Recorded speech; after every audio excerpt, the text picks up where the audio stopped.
დილამშვიდობისა. მე ლელა ვარ. ონის მერიის ადმინისტრაციული სამსახურის უფროსი. დღეს ჩვენს ქალაქში მნიშვნელოვანი დღეა. მთელი მუნიციპალიტეტის დიდი აქტიურობით თანამონაწილეობითი დაგეგმარების პირველ ციკლს წარმატებით ვახორციელებთ. გსმენიათ თანამონაწილეობითი დაგეგმარების შესახებ.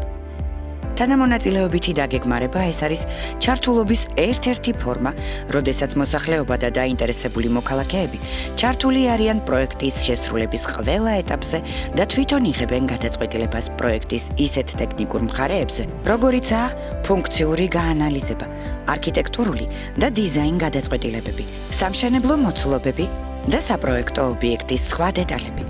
დღეს ჩვენ ერთი მიზნისთვის შევიკრიბეთ. თანამონაწილეობითი დაგეგმარების ფარგლებში უნდა გადავწყვიტოთ, როგორი ბიბლიოთეკა გვირჩევნია გვქონდეს, რა მომსახურების მიღება გვჭირდება და ასე შემდეგ. ამიტომ მოქალაქეებს გთხოვთ, გაგვიზიაროთ თქვენი მოსაზრებები.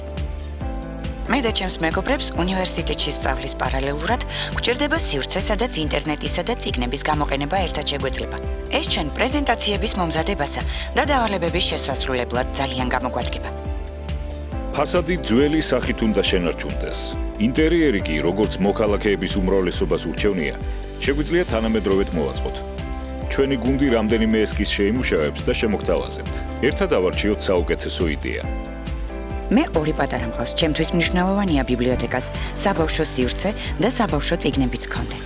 მომწონს ბიბლიოთეკის ესკიზი, თუმცა ვფიქრობ, მშობლებისთვის უფრო ხელსაყრელია პირველ სართულზე საბავშვო სივრცის მოწყობა.